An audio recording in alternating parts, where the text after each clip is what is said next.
Brian in Michigan once seems to think that my position on whether God is unlikely has changed in the last couple of weeks. I don't recall that, but hey, Brian, you're on with Shane and Matt. Hey guys, yeah, I'm curious. As I recall, a position that you've long held and a statement that you've long stated is that you don't hold the position that God does not exist, but you're just not convinced that God does. No, I actually do, and have consistently been convinced that there is no God. It's just not a position that I defend or need to defend because it unnecessarily shifts the burden of proof. I'm not claiming to be certain. I'm not claiming a high degree of confidence. What I say is I'm not necessarily claiming that there is no God.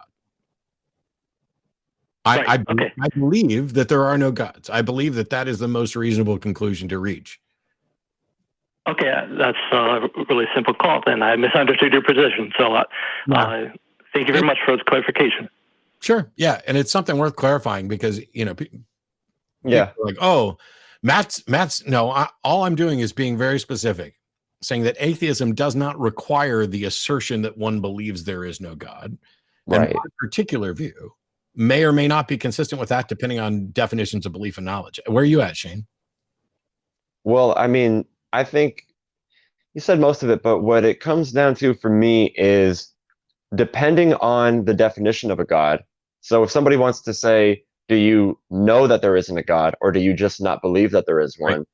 If you want to say, do I know that there isn't a God? I can't say that I know that there isn't a God. I can say that I believe there aren't any. Now, once it becomes a God that is all powerful and all good, I think I can say that I know that that God doesn't exist and that I could prove it to you. Yep. And this is something that we can do when we demonstrate that a claim violates, say, the law of non-contradiction.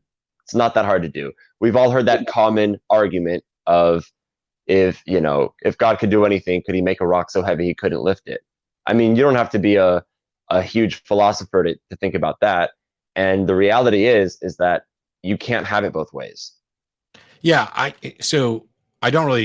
not overly concerned whether somebody says, I know there is a God or I know there isn't a God, because we don't. Well, I think it's important to note that we don't all hold the same exact opinion. So if you were to be a person who claimed that you knew that there was not a God, it wouldn't mean that you weren't an atheist. It's just that that's not what the word atheist means. Right. And that's what needs to be established, is that atheism just means I have not been convinced of this. Yeah, but I'm not. So I'm actually in agreement with you. For certain definitions of God, I think I could say I know that God doesn't exist, because I don't hold that knowledge requires certainty. Knowledge just requires a warranted position. Right. However, I don't tend to go down that route because somebody else might have a different definition of knowledge or different usage of the term. And so my position is I believe there are no gods. However, the burden of proof is on the claim that there is some God. And I don't have to prove there isn't a God if I can just demonstrate that the burden of proof for a God still hasn't been met. And then knowledge doesn't really enter into it. Most of the time, if somebody says, I know something, all they're really doing is expressing a confidence level. They're just saying, I really, really, really, really, really believe this. Yes. And I'm fine with that. And I'm fine with that expression of confidence. It's just, it doesn't matter.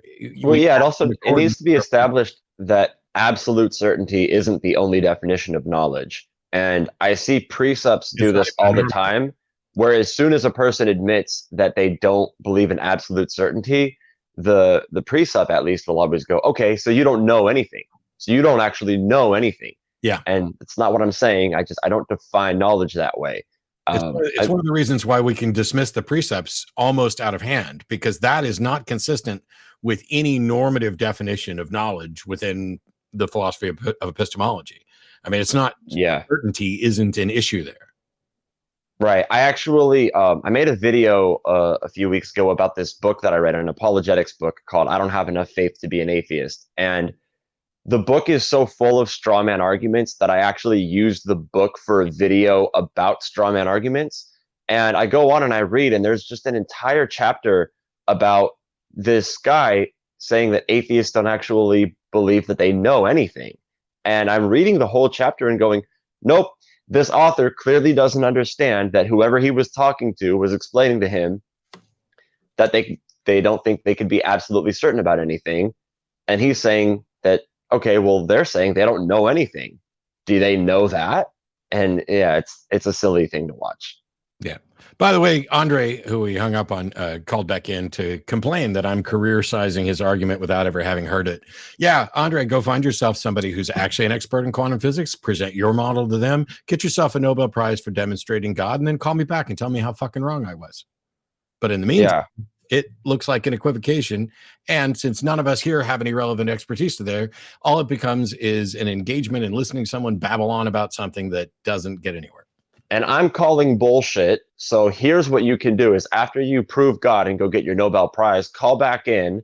I will be embarrassed, but I will sit here and admit that I was wrong and go, well, fuck, I don't know. I changed the name of the show.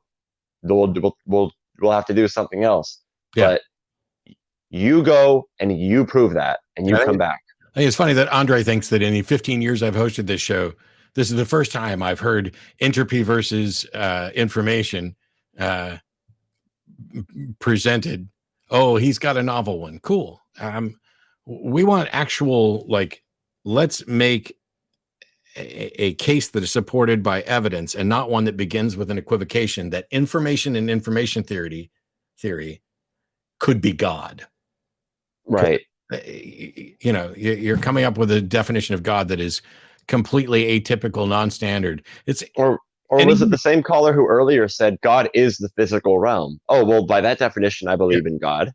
Believe in the physical realm. There you go. There's a God I believe in right there. Yep, and I believe in information. And so yeah. As soon as you define your God as that which is constrained by the physical universe and that which is co-equal to the state of information at any point given in the universe, okay, you're no longer talking about a God that ties to classical theism or ties to what anybody is advocating for or anything else. I am not, despite what people think, at all interested in little esoteric notions about a God. You know, we could do that all the time. Like I could legitimately walk through facilities where people have serious mental health issues and listen to them say what their little esoteric notion of God is, or God is this can of soda, or God is this, or God is that. The way I cut some slack is in the God is everything or God is love, because those kinds of ideas wind up appealing to people. And then you're like, okay, well, what is that actually telling me? Define God. And so if you think that you've got, you know, you're defining a God that's bound by the physical universe, okay, cool.